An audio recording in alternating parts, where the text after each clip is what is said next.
the floor where they drop like bombs. Faceless voices running all the cons. Digital whispers in a binary night. No light, no face, pure sound, no sight. Stories unfold in the dark, unscrolled. Echoes of silence, secrets untold. Waves crash loud in this audio cave. No mic, no fame, just the sound we crave. Tune and turn up, let the silence break. Raw, unfiltered, hear the earthquake. No mic needed, just a vibe that's real. Faceless words you can touch and feel.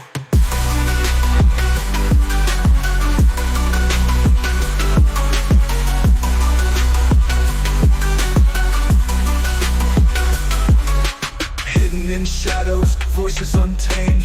No need for spotlight, no claim to fame. Just a beat of life in a stream of thought. Every word a punchline, no need to be taught. Just listen close, no visuals needed. Raw conversation, unprocessed, unseated. Feel the pulse in every sentence said. No distractions, just thoughts in your head. Whispers of the streets, rumbling through. Faceless yet vivid, a world in view. No mic, just souls, connecting in flow. Pure and raw, let the rhythm go.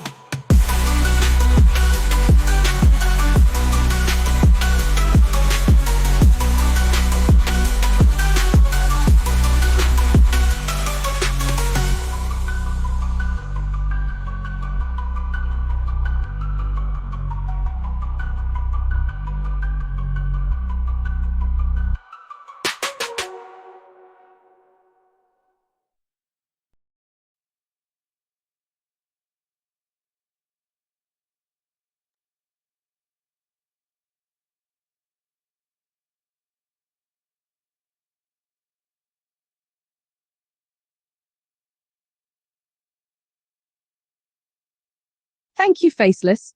Can you please tell me what this podcast is about?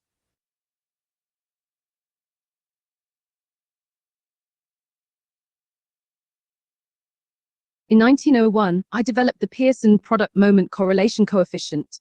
At the time, there were already measures of association available, but I saw a need for a more robust and mathematically rigorous metric to measure the relationship between two continuous variables. One of the main motivations for developing the Pearson correlation coefficient was to provide a statistical measure that was sensitive to both linear and nonlinear relationships, unlike previous measures of association that were only suitable for linear relationships. The formula for the Pearson correlation coefficient is derived from the concept of covariance. Basically, the Pearson correlation coefficient measures the strength and direction of the linear relationship between two variables by scaling their covariance to account for their individual variances.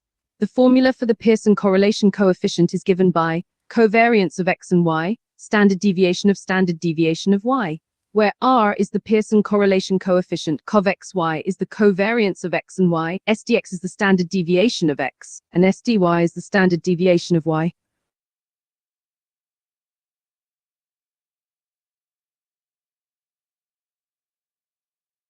The product moment correlation, more commonly known as Pearson's correlation coefficient, is a widely used measure of the linear relationship between two continuous variables. It ranges from 1 to +1, with 1 representing a perfect inverse relationship, 0 representing no relationship, and +1 representing a perfect positive relationship. The significance of the product moment correlation in statistical analysis lies in its ability to provide a single numerical value that summarizes the strength and direction of the linear relationship between two variables. It is considered one of the most important measures in statistical analysis and is used extensively in fields such as finance, economics, sociology, and biology to understand and quantify relationships between variables. Additionally, the product moment correlation coefficient has a number of desirable properties, such as being symmetric, unbiased, and efficient, which have led to its widespread use in statistical inference. Overall, the product moment correlation coefficient is one of the most widely used statistical measures in applied statistics, and is an important tool in the analysis and interpretation of empirical data.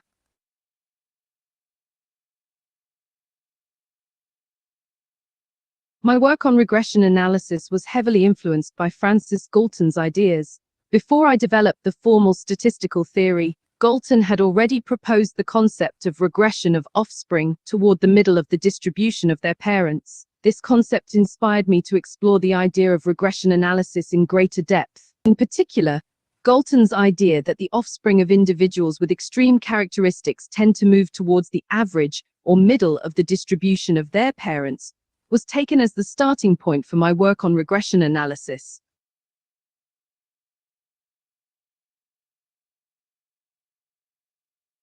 I emphasized the importance of measuring variation in biological populations because I saw that this information could provide valuable insights into the processes that underlie variation and change in biological systems. At the time, there was a lack of understanding of how variation arises and how it contributes to the adaptation and evolution of organisms. By developing the tools to measure variation, I hope to advance our understanding of these processes. Additionally, by understanding the variation within a population, we can make more informed decisions in areas such as breeding programs, disease control, and natural resource management.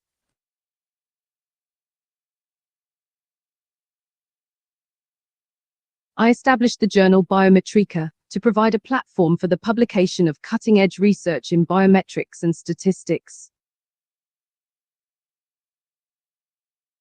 At the time, there was a lack of publication venues for researchers in these fields, and I saw the need for a dedicated journal where we could report our findings and discuss new developments. The journal was named Biometrica because it aimed to merge the fields of statistics and biology, hence the term biometrics. I also served as the editor-in-chief of the journal for many years, shaping its editorial policies and maintaining its scientific standards.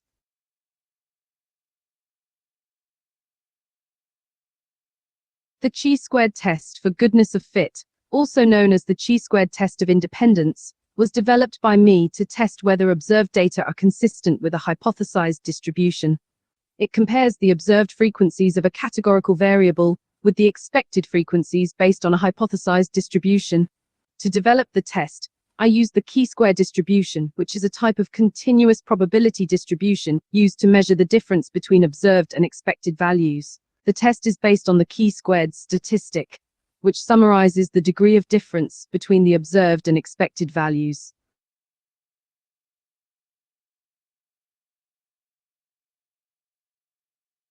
The chi-squared test is widely used in scientific research to test whether observed differences between variables are significant, or whether they could have arisen by chance. For example, it is often used in clinical trials to test whether there is a significant difference between the number of observed and expected adverse events in a treatment group compared to a control group. It is also used in epidemiology to test whether observed differences in the distribution of diseases among different populations are statistically significant. In addition, the chi-squared test can be used to test for association between variables in surveys, such as whether there is an association between smoking and lung cancer.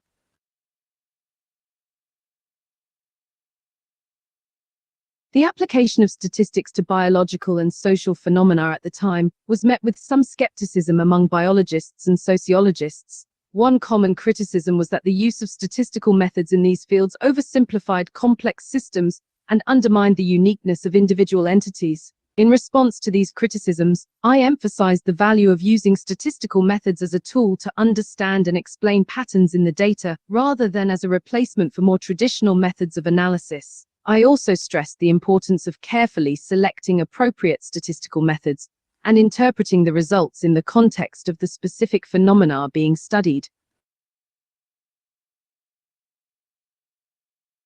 I saw both determinism and randomness as important elements of the natural world, and believed that it was important to incorporate both of these concepts into statistical analysis. This philosophy was particularly influential in my work on biometric research, where I sought to understand the interaction between genetic and environmental factors in shaping variation within populations. To balance determinism and randomness in my statistical philosophy, I focused on developing methods that could account for the interplay between these two factors. I emphasized the importance of considering both the deterministic and probabilistic aspects of a phenomenon when designing experiments and analyzing data.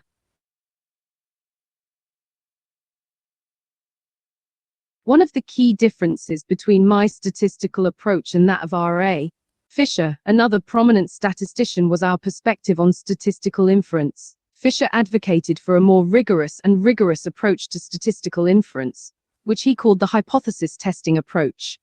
This approach involves formulating a hypothesis about the population from which a sample was drawn, and then testing the hypothesis against the observed data. In contrast, my approach to statistical inference was more pragmatic. While I acknowledged the importance of formulating and testing hypotheses, I also emphasized the need to consider the context and practical implications of the results.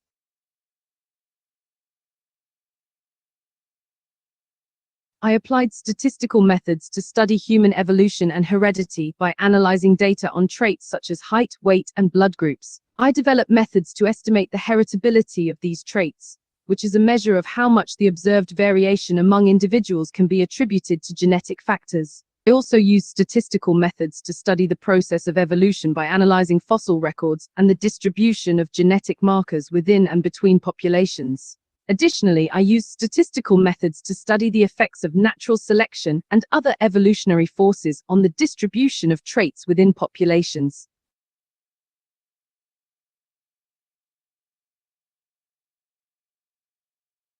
The concept of standard deviation as a measure of dispersion was developed by me to provide a standardized measure of the variation within a dataset.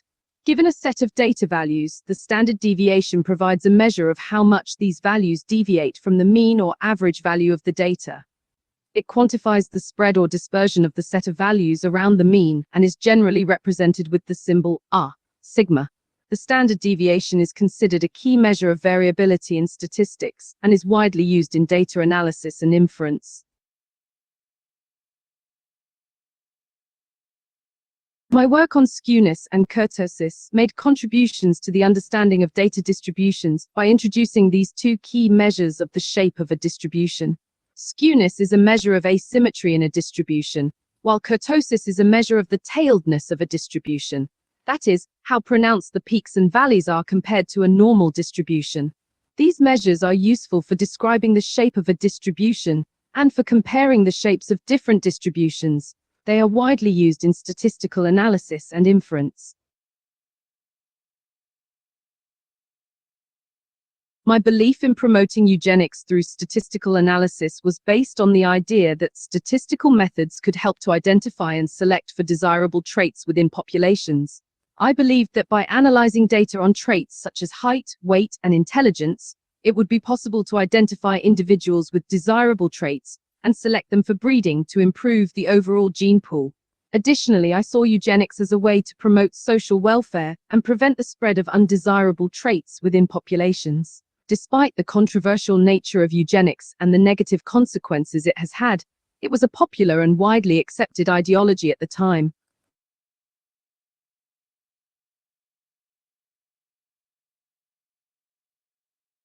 My book, Grammar of Science, was influential in shaping scientific philosophy, as it laid the foundational principles of scientific research and provided guidelines for thinking and observing nature. The book outlined the importance of hypothesis testing, statistical analysis, and empirical evidence in scientific inquiry, and emphasized the need for objectivity and rigor in the scientific process. The book had a significant impact on the scientific community at the time, helping to shape the way scientists approached research and the development of new knowledge.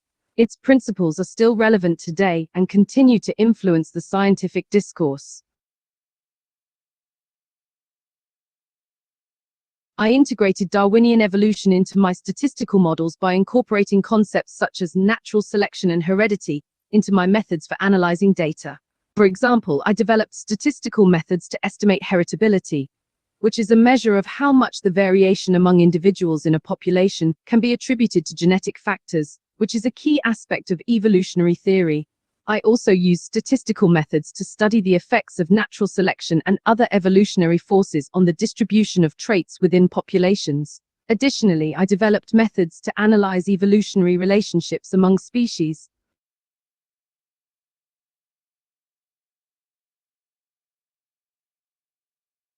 Before the widespread use of computers, the accuracy of statistical computations depended on the skill and expertise of the statisticians carrying them out. To ensure accuracy, statisticians would carefully plan and design their studies, collect data systematically, and apply rigorous methods to analyze and interpret the data. They would also use techniques such as cross-checking and replication to ensure the consistency and reliability of their results. Additionally, statisticians would rely on statistical tables and formulas to perform their calculations, which were compiled and published in books and journals.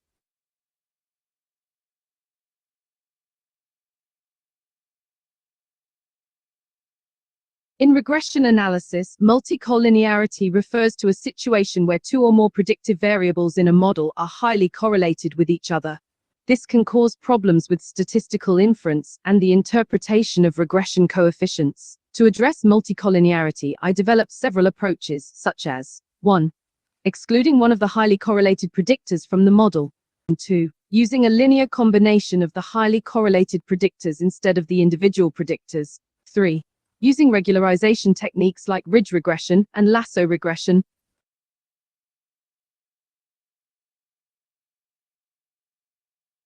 My statistical methods had a significant influence on the study of anthropometry, the measurement of human body dimensions. I used advanced statistical techniques to analyze and interpret anthropometric data, such as linear and nonlinear regression, factor analysis, and multivariate statistics. These techniques allowed researchers to identify patterns and relationships among anthropometric measurements, estimate the proportion of variance attributable to genetic and environmental factors, and study the effects of growth and environmental conditions on the development of human form.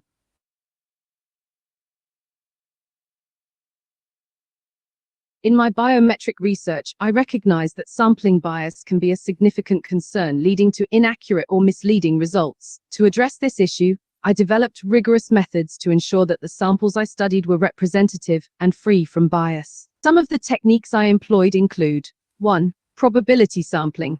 I used probability sampling methods, such as simple random sampling and stratified sampling, to ensure that each member of the population had an equal chance of being included in the sample. 2. Response rate and non-response bias. I monitored the response rate and conducted analyses to assess and minimize the potential bias caused by non-response.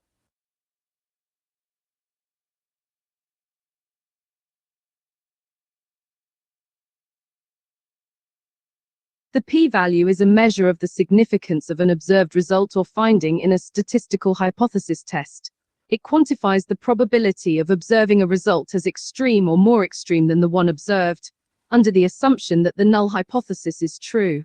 To develop the concept of the p-value, I introduced the idea of setting a significance level, typically at 0.05 or 0.1, that defines what is considered to be a statistically significant result. If the p-value is less than the chosen significance level, it indicates that the observed result is statistically significant.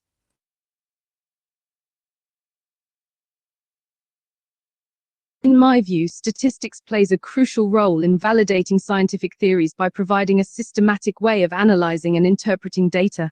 I believe that statistical methods provide a framework for hypothesis testing and the estimation of parameters, allowing for objective analysis of data and drawing conclusions based on data, rather than personal biases or beliefs. I also believe that statistics provided a way to quantify the uncertainty associated with scientific findings, allowing scientists to make more informed judgments about the strength and validity of their theories.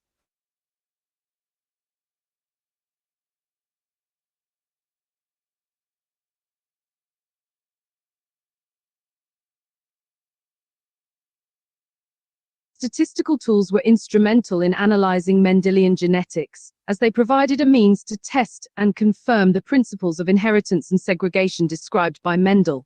For example, I used the chi-square test to test whether the proportion of offspring that exhibit a specific phenotype conforms to the expected frequency based on Mendel's principles. Additionally, I developed methods to estimate the heritability of quantitative traits by partitioning the variance in these traits into genetic and environmental components.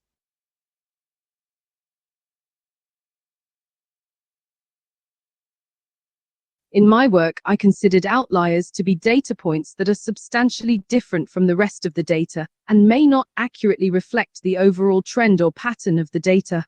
I had a few approaches to handle outliers in my datasets. 1. I excluded the outlier from the analysis. If the outlier is an obvious error or doesn't fit the data pattern, I removed it from the dataset. 2. I used robust regression methods. These methods are less affected by outliers and can give more accurate results. 3.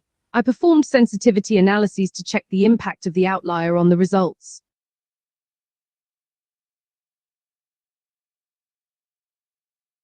My work on probability distributions, particularly the Pearson family of distributions, was inspired by the need for a flexible and comprehensive framework to model various types of data distributions. The Pearson family is a broad family of distributions that includes several well-known distributions, such as the normal, exponential, and gamma distributions, as special cases. Additionally, I was interested in finding distributions that could capture the various shapes and skewness properties of real-world data, which led to the development of the Pearson family of distributions.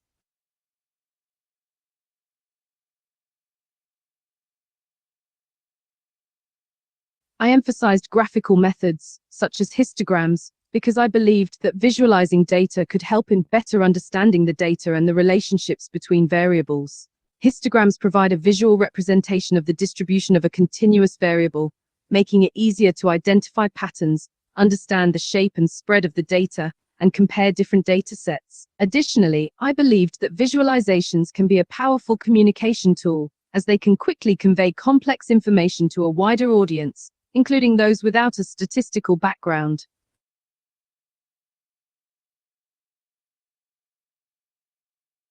My approach to mentoring students, including George Udny Yule, was characterized by a combination of challenging tasks, constructive feedback, and encouragement.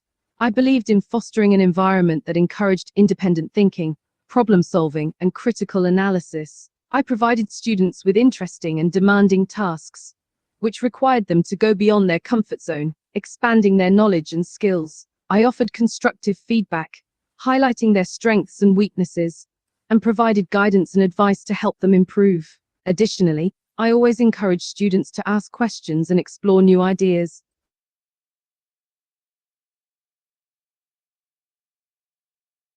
In the study of meteorology, my statistical methods provided a framework for analyzing and interpreting weather data, allowing for more accurate predictions and forecasting.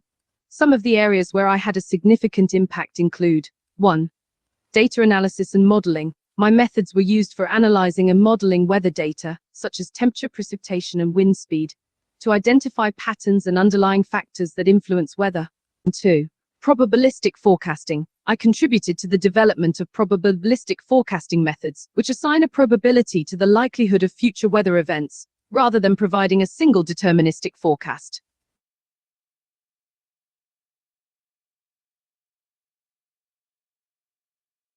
I viewed the interplay between mathematics and empirical science as crucial to the advancement of science and knowledge. To me, mathematics provided the language and tools for describing and understanding the natural world, while empirical science provided the data and observations upon which mathematical theories and models were built. I saw the two disciplines as complementary and necessary for each other, with each informing and improving the other. I believed that the interplay between mathematics and empirical science was what drove the process of scientific discovery and innovation. To modern statisticians building on my work, I would advise: 1. Embracing new technologies and methodologies. Statistics is a rapidly evolving field, and new methodologies and technologies are constantly emerging. It's important to stay up to date with the latest advancements, and be open to adapting and incorporating new methods into your work. 2. Prioritizing clear communication. Effective communication is crucial in statistics, especially when sharing findings with non-statistical audiences. It's important to present results in a clear and concise way, using appropriate visualization techniques, while avoiding unnecessary technical jargon.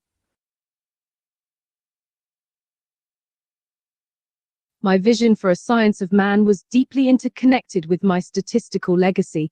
I believed that statistics could be a powerful tool for understanding human behavior and society, and that it could provide insights into human nature and social dynamics. I saw statistics as a means to provide a more rigorous and objective approach to studying human behavior, and thus developed methods such as correlation analysis, regression analysis, and multivariate analysis. I also studied social phenomena such as criminality, IQ, and heredity, believing that statistics could aid in understanding and addressing social problems. Overall, I think you've done a fantastic job preparing these questions. They cover a wide range of topics related to my life and legacy, and I'm impressed with the depth of research and thought you've put into each one.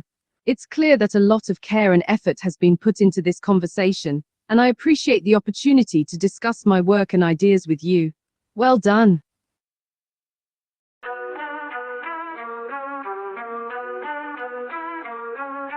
Mics on the floor where they drop like bombs. Faceless voices running all the cons. Digital whispers in a binary night. No light, no face, pure sound, no sight. Stories unfold in the dark, unscrolled. Echoes of silence, secrets untold. Waves crash loud in this audio cave. No light, no fame, just the sound we crave. Tune in, turn up, let the silence break. Raw, unfiltered, hear the earthquake. No mic needed, just the vibe that's real. Faceless words you can touch and feel.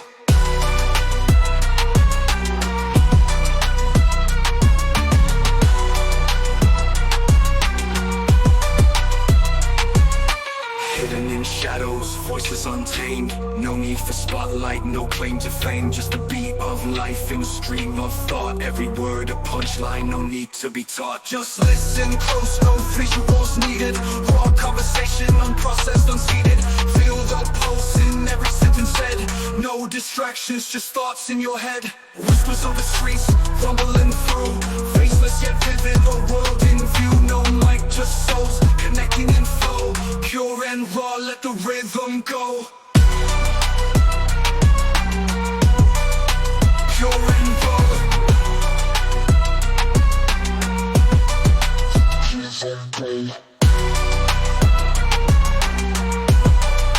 Pure and raw.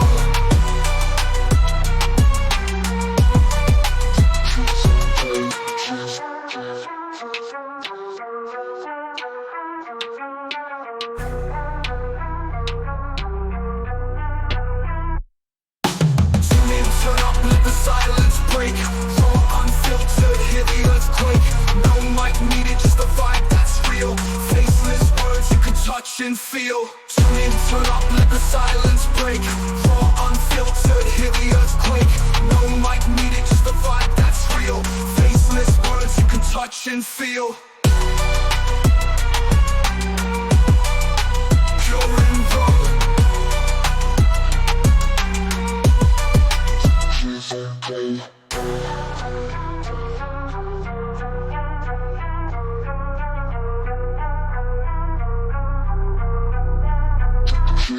Okay.